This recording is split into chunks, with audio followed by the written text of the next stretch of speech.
네, 안녕하세요. 박중사입니다. 자, 오늘 시장, 다들 걱정으로 출발하셨을 것 같아요. 그러나 종가까지 굉장히 크게, 생각보다 크게 잘 마무리되면서 끝났는데, 그, 원인과,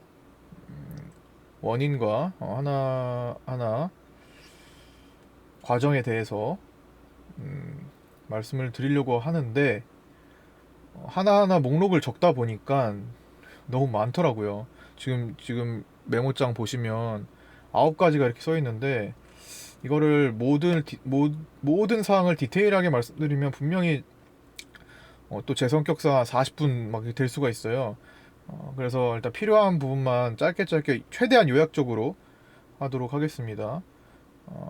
혹시나 듣다가 궁금한 게 있으시면 밑에 저희 카톡방 연결이 되어 있으니까 어, 그쪽으로 오셔가지고 질문을 해주시기 바랍니다. 일단 첫 번째, 미증시 4%가 어제 나스닥과 다우가 폭락을 했죠. 그래서 이제 많은 개인 투자자들이 아침부터 부담감을 느끼고 조금만 올라가면 팔고 싶은 심리가 분명히 가동이 되었을 겁니다. 기본적으로 지금 뭐 그런 심리가 있더라도 현물에서는 계속 개인들이 코스피든 코스닥이든 매수를 많이 하고 있어요. 특히 코스피에서. 그거는 이제 외국인들의 코스피 매도가 연속적이기 때문인데 그거에 대한 거는 이제 좀 이따가 잠깐 여기 외국인들의 파생 포지션과 연관 지어서 말씀을 드릴 거고요. 그러니까 어쨌든 이거는 약간 개인들의 공포를 이용한 시장의 흐름이에요. 프로그램 매도도 많이 나왔거든요, 어제는. 어제 굉장히 막판에 쏟아지면서 밤 사이에 정말 수많은 이야기들이 오고 갔을 겁니다. 시장은 또 폭락한다, 뭐 어쩐다, 다 팔아야 된다, 뭐 어? 어제 리스크 관리해서 뭐 다 팔았는데 어? 이제 시장은 폭락하겠지, 막 이런 얘기들도 굉장히 많이 들려서 불안감을 또 굉장히 많이 조성했어요. 어. 저는 항상 같은 주장을 또 말씀드리죠. 전혀 걱정할 거 없다. 우리 걱정 이미 다 끝났잖아요. 우리 지금 지나치게 우리는 모든 걸 다 한 방에 다 쏟아내고 빨리빨리 다 끝내고 빨리빨리 반등도 다 일어났잖아요. 그래서 지금부터는 상승의 근거를 확인을 하고 하락의 근거를 확인을 하고 비교를 해서 어떤 쪽에 더 신뢰를 갖고 보면 되는지 그거를 생각해 보면 됩니다. 그래서 전일 프로그램 매도는 일단 일시적인 현상이었고 그거는 이따가 4번을 할 때 말씀을 드릴게요. 그 다음에 일단 오늘 중요한 종목 셀트리온 헬스케어가 그 불안감 속에서 큰 역할을 했죠. 일단 시장에서 1등 종목 코스닥에서 1등 종목이 블록딜 소식을 갖고 정말 어젯밤에 셀트리온 헬스케어를 보유한 많은 개인 투자자분들이 걱정하는 하루를 보냈을 겁니다. 72,000원 선에서 72,000원대에서 최대 주주 테마스의 현금화 블록딜 얘기가 나왔는데 블록딜을 한다라는 것 자체가 단기의 악재로 받아들여질 수 있어요. 왜냐하면 좀 주가가 싸게 좀 하게 되면은 최대 주주가 판 가격보다 지금 주가가 올라와 있으면 어쨌든 사람들은 뭐 팔고 싶은 심리가 일단 가동이 됩니다. 최대 주주가 팔았어? 항상 대주주가 팔았다는 거는 일단 기본적으로 사람들이 아 나도 팔아야 되나 이 생각을 하게 돼요. 이 생각을 하게 됩니다. 그런데 최대 주주가 장중에 차익 실현을 위해서 팔아치우는 경우와 블록딜을 하는 경우는 조금 구분지어서 생각할 필요가 있어요. 블록딜이라는 것은 장중에 이렇게 많은 큰 물량을 팔게 됐을 때 주가에 영향을 미칠 만한 요소가 있다고 생각을 하면 따로 계약을 해서 시간 외의 매매로 체결을 시키는 겁니다. 예를 들어 6,500억 물량이다. 이러면은 이 물량을 장중에 소화시키기에는 좀 부담이 돼. 이걸 다 어떻게 팔겠어요? 뭐 팔 수는 있겠지만 되게 주가를 많이 떨어뜨리는 모습을 가져오게 되겠죠. 그래서 이거를 그냥 정해진 단가에 그냥 영향을 미치지 않고 팔 수 있게 계약사항으로 파는 겁니다. 그래서 매수자를 찾아서 따로 물량 교환을 하는 거예요. 그래서 장중 대주주 매도와 블록딜 매도는 일단 내용이 다릅니다. 그래서 블록딜은 왜 했는지, 또 어떤 지점에서 했는지, 또 어떤 얼마큼 했는지를 좀 비교해보고 얼마 했는지 이런 것들을 좀 비교해보면서 판단할 필요가 있어요. 그래서 제가 셀티로네스키어 같은 경우는 72,000원에서 오늘 분명히 지지 라인을 형성을 할 거다라고 말씀을 드렸습니다. 어제 저녁부터. 그래서 72,000원 선에서 약간 600원 정도 이탈했지만 그 기준을 크게 이탈하지 않고 다시 올라왔어요. 즉 단기 악재, 뭐 중기는 호재로 작용할 수 있죠. 왜? 매도자가 있으면 누군가는 이거를 개인들이 받아가는 게 아니라 누군가는 진짜 큰, 이 6,500억이라면 이 6,500억을 만질 수 있는 누군가 받아간다는 겁니다. 기관들이 받아가겠죠. 받아가는 사람 입장에서 볼 때는 싸게 받아가는 꼴이 되는 거예요. 지금도 벌써 여기서 72,000원에 계약된 내용으로 8,000원에 대한 8,000원에 가까운 수익이 생긴 거잖아요. 주당. 너무 부담스럽게 보실 필요가 없다라는 겁니다. 그리고 블록들이 처음 있는 일도 아니고. 그래서 오늘은 이 종목을 일단 관망하면서, 오전에는 어쨌든 빌빌댔으니까 일단 관망해보자. 얘가 강해지면 우리도 적극적으로 할 필요가 있다. 오후에 올라오면서 이제 우리는 관망해서 뭔가를 할 준비를 하면 된다라는 거죠. 오전은 완전히 관망하는 장이었고요. 오늘 뭐 오후까지도 그냥 관망하다가 결정하면 되는 거고, 올라오는 거 확인하고 하면 됐다라는 겁니다. 물론 시장이 좀 오버해서 올라가긴 했어요. 그래서 내일 내일 시초가부터 상황을 봐야겠지만, 어쨌든 단기적으로 조금은 부담을 느낄 수 있을 정도로 빠르게 올라왔습니다. 셀티로네스키어 영향이 컸겠죠.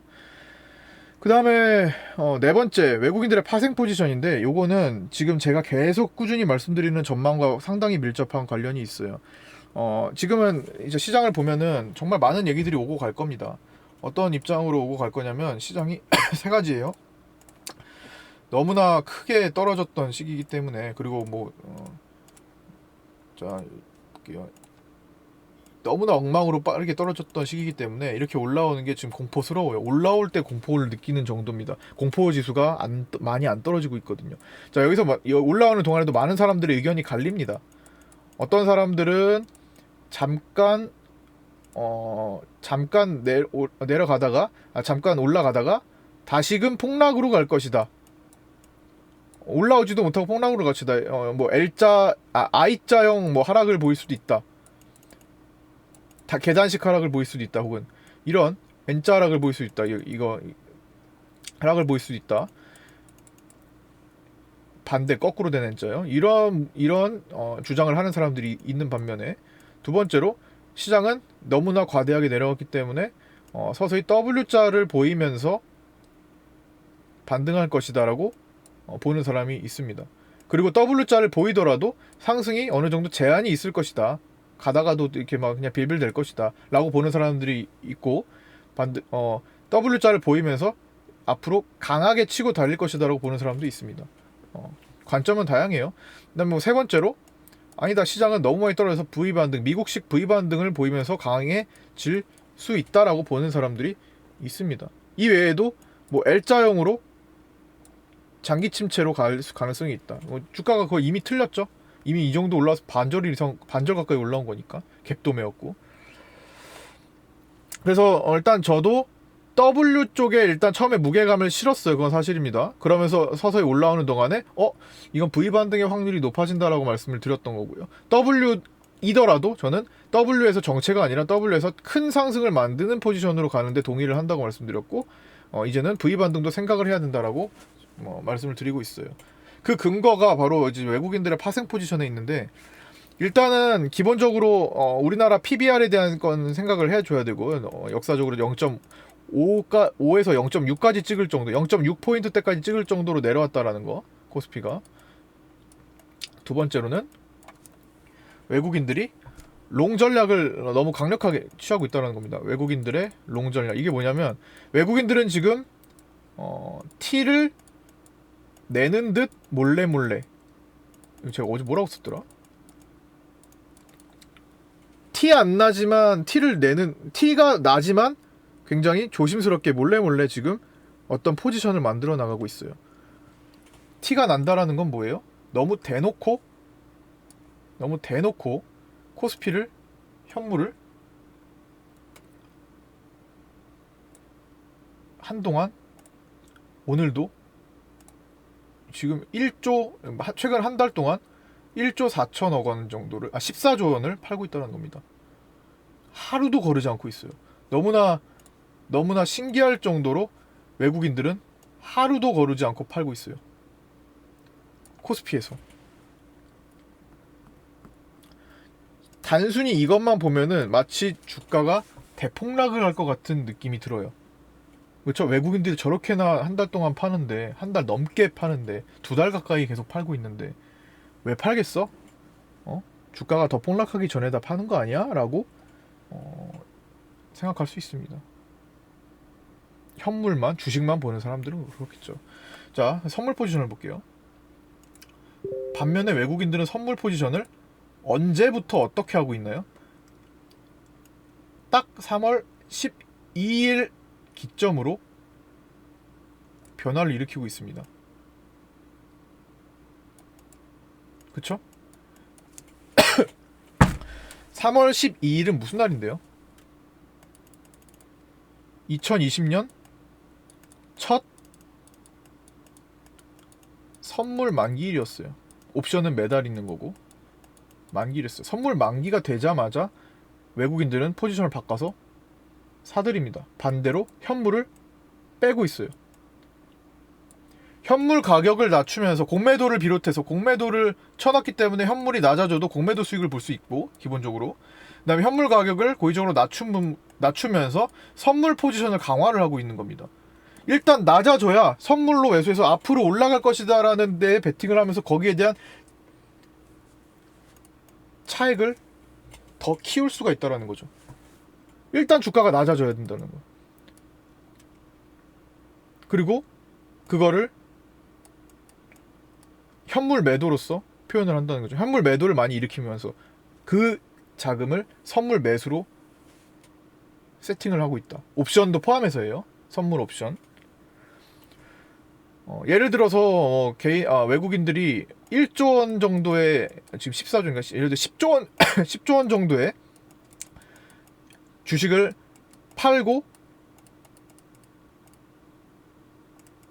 팔았다면 한 11조에서 12조 원 정도의 파생 수익을 나는 구조로 세팅을 해놨다라는 거예요.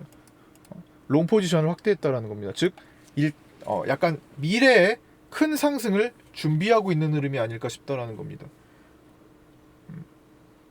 외국인들의 전략 어차피 이게 지나가면서 좀 판단을 하게 되겠지만 6월 선물 만기일까지 쭉 지켜봐야 되겠지만 외국인들은 뭔가 지금 슬금슬금 준비를 하고 있다.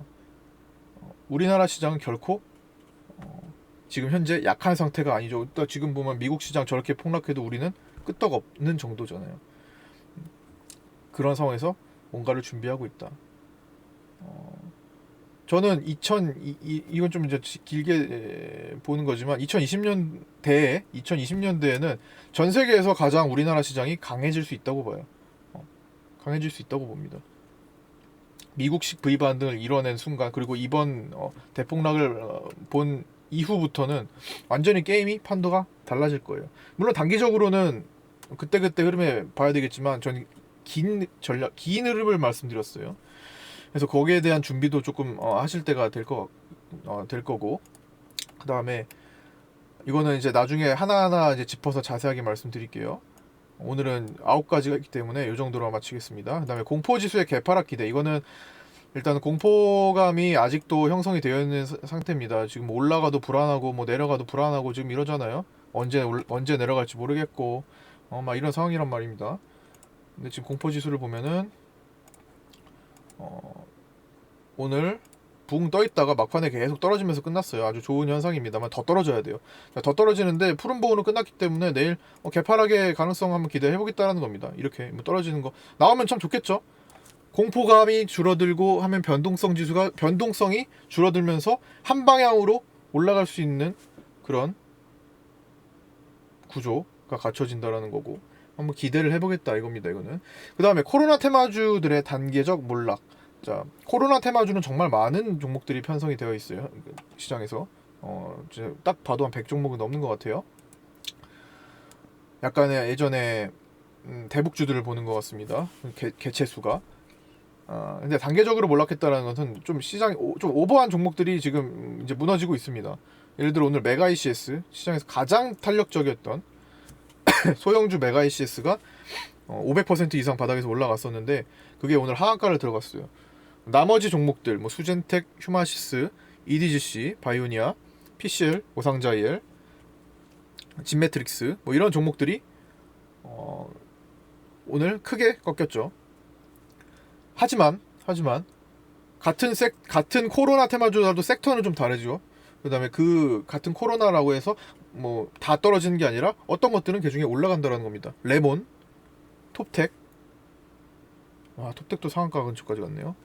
그다음에 뭐 S맥, 그다음에 오늘은 교육주들의 반등이 나왔고 일부 종목들은 메가 ECS가 하한가 가는 동안에도 강했다라는 거예요.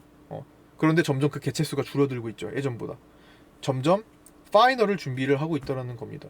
한번 하한가가 이제 하한가 종목이 나오기 시작했고 이제부터 하한가 종목이 속출할 수도 있습니다. 그런데 제가 처음에는 이렇게 말씀드렸어요. 코로나 테마주가 크게 하한가를 보이면서 이제 흔들릴 때 시장은 큰 조정을 보일 수 있다.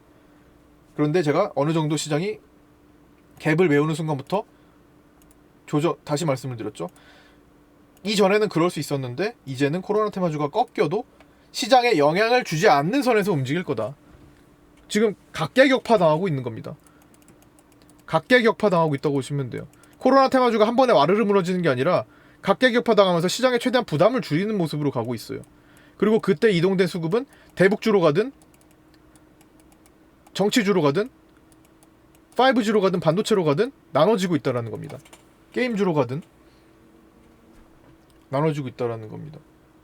각계격파. 즉 코로나 테마주가 와르르 올라갔다가 와르르 무너져도 단계적으로 오늘은 얘네들 나눠서 떨어질 거기 때문에 시장의 부담은 현저히 줄어들고 또 대장주 셀트리온헬스케어가 첫 상한가 간 날 그날 이후로 제가 시장은 바뀔 거라고 말씀드렸죠. 그날 이후로 추세를 지속적으로 이어가게 되는 흐름 만들고 있습니다. 그 다음에 오늘 조금 신기한 형태의 분봉이 좀 나왔는데 이거는 아일랜드 갭의 관점이에요. 지금 보면은 여기 이 분봉, 이 코스닥 분봉이거든요. 여기를 짧게 놓고 보면은 여기가 갭이 발생했고 여기가 갭이 발생했어요. 분봉에서 갭이 이렇게 발생하는 경우는 굉장히 드뭅니다. 근데 여기 분봉이 갭이 이렇게 발생했어요. 지금 이게 이제 섬으로 이제 동떨어지는 흐름이 나왔거든요. 이거를 이제 기술적 분석으로 아일랜드 갭이라고 합니다. 아일랜드 갭 형태가 나오면 추세가 전환될 확률이 유의미하게 높다고 본다. 그러니까 추세가 전환될 확률이 상당히 높아졌다고 본다 라고 해석을 할 수 있습니다. 아일랜드 갭이 발생하고 분봉의 추세가 전환된다. 자, 이게 분봉이 하락 추세가 이틀 동안 진행됐어요. 여기 분봉의 하락 추세가 진행됐죠. 아일랜드 갭이 여기서 발생되고 분봉의 상승 전환이 예상된다 라고 제가 이거 발생한 직후에 카톡방에 공유를 해드렸습니다. 바로 꺾이고 나서 결국에는 이 추세를 돌파해서 만들어냈어요. 추세 전환이 예상된다. 그러면 뭐예요? 긍정적인 시그널로 보고 준비를 하자 라고 생각하면 되죠. 근데 확인을 한번 해보자. 아직도 셀트리온헬스케어가 7만 얼마 이렇게 움직이고 있으니까. 자, 그 다음 일봉으로 한번 볼게요. 코스닥은 이건 좀 어설프긴 하지만 방금 아일랜드 갭이 좀 굵직하게 한번 나오지 않았나. 이렇게 요걸 하나를 섬으로 보는 그런 형태도 생각을 해볼 수 있다. 그럼 뭐예요? 일봉의 추세가 전환될 확률이 조금 있지 않을까. 조금 어설프긴 해요. 왜냐면 좀 너무 봉이 많아요. 그 섬이 크다라는 거죠. 일봉이 하락하는 추세가 전환될 수 있지 않을까. 얘는 건너갔다고 보고, 자, 이 추세가 오늘부로 넘어갈 수 있지 않을까. 여기서 한 번 더 가면 완전히 돌파할 수 있지 않을까. 추세 전환의 확률을 높이는 구간이라는 겁니다. 결국에는 그러면 V 반등으로도 이뤄낼 수 있지 않을까라는 생각을 하게 한다라는 거죠. 물론 확률적으로 조금 높아졌을 뿐 아직도 W 반등에 대한 부담은 남아있는 상태이긴 합니다. 좀 더 지켜보자고요. 확률이 좀 높아졌을 뿐입니다. 만약에 W 파동으로 뻗어간다면 하락을 염두에 두고 기다리고 있었던 많은 개인 투자자들은 그냥 이 좋은 장을 그냥 넉넉히 보고만 또 있고, 또 고점에서 또 아이고 내가 틀렸구나, 이제라도 사야겠네 라고 또 달려들 겁니다. 왜냐하면 지금 개인들은 이런 형태의 매매를 하고 있다라는 거죠. 개인이 지금 풀 베팅하고 있는 거. 삼성전자는 뭐 거의 뭐 대국민 열차 수준이고, 그러니까 이런 좋은 시장, 이렇게 폭등하는 시장에도, 이건 코스닥이긴 하지만 코스피도 어느 정도 많이 올라왔죠. 이렇게 폭등하는 동안에 삼성전자는 뭐 오른 바가 별로 없죠. 그 다음에 개인들은 새롭게 인버스에 굉장히 큰 버팅을 하고 있어요. 인버스는 시장이 떨어질 때마다 올라가는 반대, 그러니까 시장이 떨어지면 올라가는 종목은 아니고, 이것도 종목이라고 표현하면 되겠다. 종목이라고 그냥 표현할게요. 종목이라는 게 뭐 주식, 종목은 그거잖아요. 종 이름 뭐 이렇게 해야 되나? 어쨌든 인버스를 그렇게 표현을 한다면, 수급을 한번 볼게요. 개인들은 최근에 새롭게 삼성전자에서 인버스로 지금 굉장히 태우고 있어요. 오늘도 250만 주를 태웠습니다. 언제부터 태웠나요? 어제도 말씀드렸지만 딱 시장이 반등하는 시기부터 태우고 있어요. 열심히 시장을 떨어져라 외치고 있다라는 겁니다. 개인들이 떨어져라 외치는데 개인들이 원하는 대로 된 적이 역사적으로 얼마나 있나요? 상당히 드물죠. 개인들이 여기서 반대로 베팅을 하면서 올라라 하고 있는데 얼마나 쉽게 오를 수 있을까요? 거기에 대한 생각. 그 다음에 똑같이 옵션에서는 개인들이 떨어져라 풋베팅을 하고 있습니다. 오늘도 여전히 개인들은 지금 시장을 떨어져라 진짜 거의 뭐 매일마다 뭐 나가서 기도하고 있는 듯 해요. 입 벌리고 있다라는 겁니다. 밑에서 입 벌리겠다고. 밑에서 입 벌리는데 누가 떠먹여 주겠어? 외국인 절대로 그렇게 착하지 않습니다. 기관이 우리 편이니까. 기관은 절대로 개인 편이 아니에요. 이거 굉장히 오해하시는 분들이 있는데, 외국인과 기관, 개인이 있잖아요. 개인은 아무 편도 없어요. 외국인들 스스로 만들어가는 거고, 개인들 뭐 신경도 안 씁니다. 기관이 우리를 도와줘야 되는 거 아니야? 천만. 기관들은 개인들 전혀 신경 안 써요. 그냥 정책적으로 연기금이 좀 도와주지 않겠냐, 연기금에 매수 좀 해야 되지 않겠냐, 이럴 때 같이 매수를 해주는 정도지. 개인들은 그냥 개인 각계 격파을 당하고 있는 거야, 개미. 절대로 그들이 원하는 대로 쉽게 안 된다라는 거 기본적으로 조금 이건 기본 사항이니까요. 그런 것들이 지금 어떻게 진행되고 있는지만 체크를 해보자 이겁니다. 환율의 변동성이 좀 생기고 있습니다. 환율이 오늘도 1240원대 찍었다가 좀 내려왔어요. 이제는 쭉 떨어져서 다시 한번 1210원대로 좀 보여주기를 기다려보고요. 환율이 좀 내려가면 좋겠죠. 좀 안정화되면서.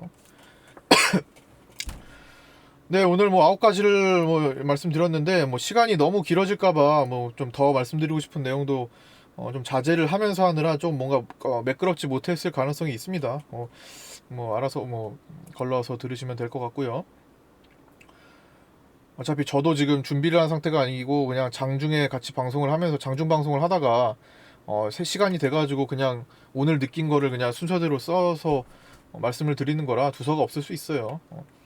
제가 뭐 준비를 막 이렇게 해가지고 하는 게 아니기 때문에 그냥 진짜 지금 그냥 생각나는 대로 말씀드리고 있는 겁니다. 하여튼 꼭 참고해 주시고 오늘 여기까지 보도록 하겠습니다. 내일은 금요일인데 불금인 모드가 되기를 바라고요. 셀트리온 헬스케어 가지신 분들, 물론 셀트리온 헬스케어를 저는 뭐 하는 것을 별로 추천하지는 않지만 어쨌든 대형주는, 그러니까 시장을 판단하는 용도로만 활용을 하고 이거보다 강한 종목들 가는 게 훨씬 낫겠죠. 아무래도 그래도 굉장히 많은 개인 주주들이 있을 거라고 생각을 하고 너무 부담을 안 느끼셔도 될 것 같아요. 뭐 단기적으로야 뭐 2차전에서 치를 수 있겠지만 그래도 적당히 올라오면 웬만큼 다른 종목으로 좀 교체할 준비를 좀 하세요. 뭐 개인들이 굳이 이렇게 큰 종목에서 계속 놀 필요는 없어요. 그러니까 다 좋은 시절을 진짜 다 갈 수도 있어요. 진짜 바닥에서 다른 거는 막 60%, 70%, 막 100% 이렇게 올라오는데 이 황금기에 뭐 1, 20% 많게는 뭐 이건 뭐 4, 50%까지 올라왔지만 어쨌든 이거 말고도 좀 큰 종목들, 삼성전자는 당연한 거고 좀 큰 종목들에서 좀 작은 종목들을 좋은 종목을 발굴하는 그러한 노력을 좀 할 필요가 있을 것 같습니다. 황금 기회잖아요. 황금 기회. 다시 오기 어려운 황금 기회니까 이용을 좀 하셨으면 좋겠습니다. 자, 오늘 여기까지 마치도록 하겠습니다. 수고하셨습니다. 내일 뵙겠습니다.